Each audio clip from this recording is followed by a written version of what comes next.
जय श्री कृष्ण चैतन्य प्रभु नित्यानंद श्री द्वैत गदाधर श्रीवासादि गौर भक्तवृंद। हरे कृष्ण कृष्ण कृष्ण हरे हरे, हरे राम राम राम हरे हरे। श्रीमद् भागवत पुराण सर्ग 1 रचना। अध्याय 1 ऋषियों के प्रश्न।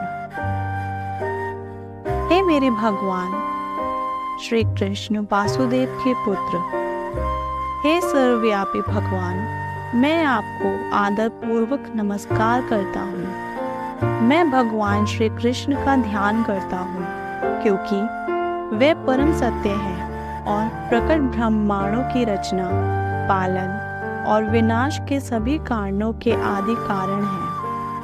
वह प्रत्यक्ष और अप्रत्यक्ष रूप में सभी अभिव्यक्तियों के प्रति सचेत है और वह स्वतंत्र है क्योंकि उससे परे कोई अन्य कारण नहीं है। उन्होंने ही सबसे पहले आदि जीव ब्रह्मा जी के हृदय में वैदिक ज्ञान प्रदान किया।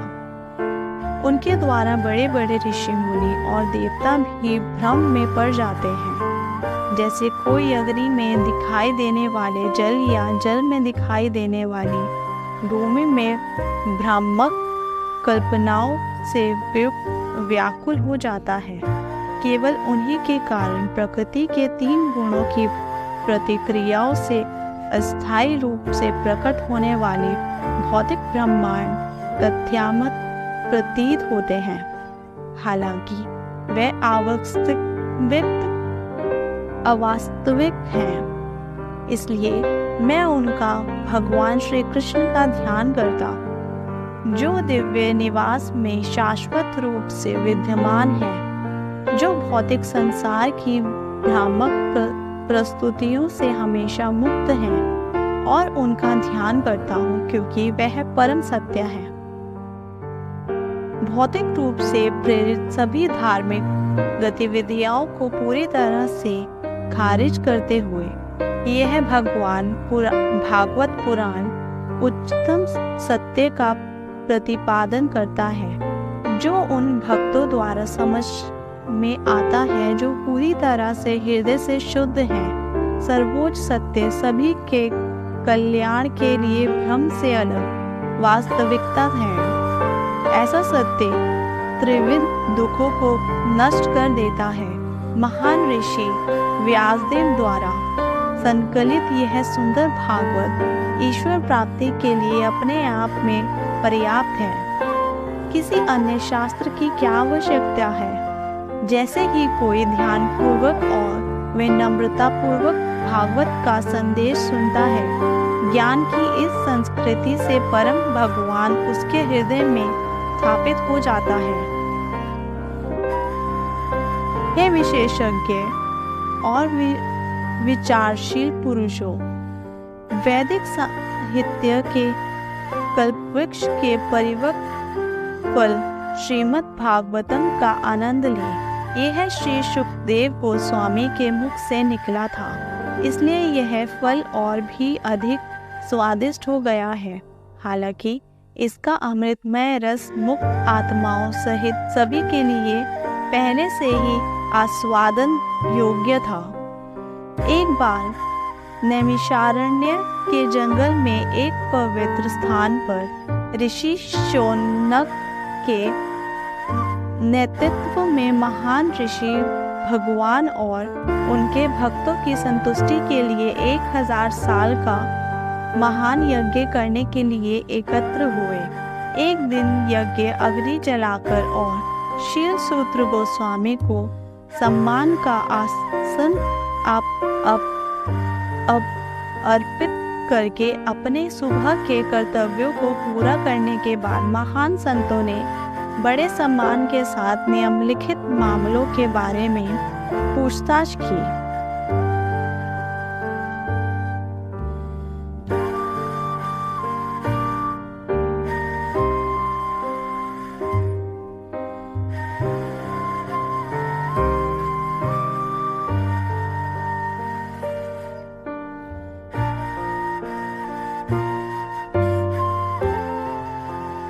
ऋषियों ने कहा, आदरणीय सूत गोस्वामी, आप सभी विकारों से पूरी तरह मुक्त हैं। आप धार्मिक जीवन के लिए प्रसिद्ध सभी शास्त्रों, पुराणों और इतिहासों में भी पारंग हैं, क्योंकि आपने उचित मार्गदर्शन में उनका अध्ययन किया है और उनकी व्याख्या भी की है। सबसे बड़े विद्वान वेदांती होने के नाते हे सूत गोस्वामी, आप व्यासदेव के ज्ञान से परिचित हैं, जो भगवान के अवतार हैं, और आप अन्य ऋषियों को भी जानते हैं, जो सभी प्रकार के भौतिक और आध्यात्मिक ज्ञान में पारंगत हैं। और क्योंकि आप विनम्र हैं, आपके आध्यात्मिक गुरुओं ने आपको एक सौम्य शिष्य पर की गई सभी कृपाएं प्रदान की हैं। इसलिए आप हमें वह सब बता सकते हैं जो आपने उनसे वैज्ञानिक रूप से सीखा है। इसलिए कृपया कई वर्षों से धन्य होने के कारण हमें आसानी से समझने योग्य तरीके से समझाएं कि आपने सामान्य रूप से लोगों के लिए क्या पूर्ण और अंतिम अच्छा माना है। हे विद्वान, कलयुग में इस कलयुग में मनुष्यों का जीवन प्रायः अल्प ही होता है। वह झगड़ालू, आलसी, पथभ्रष्ट, दुर्भाग्यशाली और सबसे बढ़कर हमेशा परेशान रहने वाले होते हैं। धर्मग्रंथ उनका अनेक प्रकार के हैं और उन सभी में अनेक निर्धारित कर्तव्य हैं, जिन्हें उनके विभिन्न प्रभाव में कई वर्षों तक अध्ययन करने के बाद ही सीखा जा सकता है। इसलिए हे ऋषि, कृपया इन सभी ग्रंथों का सार चुनें और इसे सभी जीवित प्राणियों की भलाई के लिए समझाएं, ताकि इस तरह के निर्देश से उनके दिल पूरी तरह से संतुष्ट हो सके। हे सूत गोस्वामी, आप पर सभी आशीर्वाद। आप जानते हैं कि भगवान किस उद्देश्य से वासुदेव के पुत्र के रूप में देवकी के गर्भ में प्रकट हुए थे। हे सूत गोस्वामी, हम भगवान और उनके अवतारों के बारे में जानने के लिए उत्सुक हैं। कृपया हमें पिछले गुरुओं आचार्यों द्वारा दी गई शिक्षाओं को समझाएं, क्योंकि उन्हें बोलने और सुनने से व्यक्ति का उत्थान होता है। जो व्यक्ति प्राणी जन्म और मृत्यु के जटिल जाल में फंसे हुए हैं, वे अनजाने में भी कृष्ण के पवित्र नाम का जाप करके तुरंत मुक्त हो जाते हैं, जिससे भय रूपी भय लगता है। हे सूत, वे महान ऋषि जिन्होंने पूरी तरह से भगवान के चरण कमलों का आश्रय ले लिया है, वे अपने संपर्क में आने वालों को तुरंत पवित्र कर सकते हैं, जबकि गंगा का पानी लंबे समय तक उपयोग के बाद ही पवित्र हो सकता है। ऐसा कौन है जो कलह के युग में दोषों से मुक्ति की इच्छा रखते हुए भगवान की पुण्य महिमा सुनने को तैयार नहीं है? उनके दिव्य कार्य शानदार और शालीन हैं, और नारद जैसे महान विद्वान संत उनका गुणगान करते हैं। इसलिए कृपया हमसे जो सुनने के लिए उत्सुक हैं, उनके विभिन्न अवतारों में किए गए साहसिक कार्यों के बारे में बात करें। हे बुद्धिमान सूत, कृपया हमें परम भगवान के विभिन्न अवतारों की दिव्य लीलाओं का वर्णन करें। सर्वोच्च नियंत्रक भगवान की ऐसे शुभ कारनामे और लीलाएं जिनकी आतंत्रिक शक्तियों द्वारा की जाती है। हम भगवान की दिव्य लीलाओं को सुनने से कभी नहीं थकते, जिन्हें भजनों और प्रार्थनाओं द्वारा महिमा मंडित किया जाता है।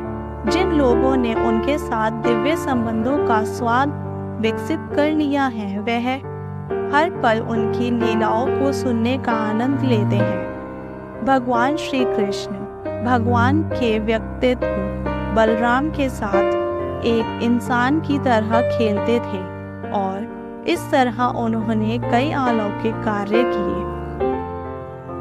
यह भली भांति जानते हुए कि कलयुग का आरंभ हो चुका है, हम यहाँ इस पवित्र स्थान पर भगवान के दिव्य संदेश को विस्तार से सुनने और इस प्रकार यज्ञ करने के लिए एकत्रित हुए हैं।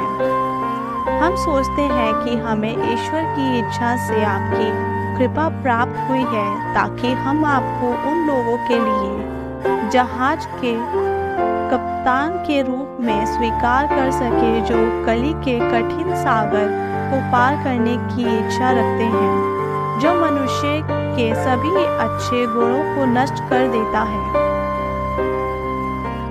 क्योंकि श्री कृष्ण परम सत्य, सभी रहस्यमय शक्तियों के स्वामी अपने निवास के लिए प्रस्थान कर चुके हैं, कृपया हमें बताएं कि धार्मिक सिद्धांत अब किसकी शरण में गए हैं। हरे कृष्ण।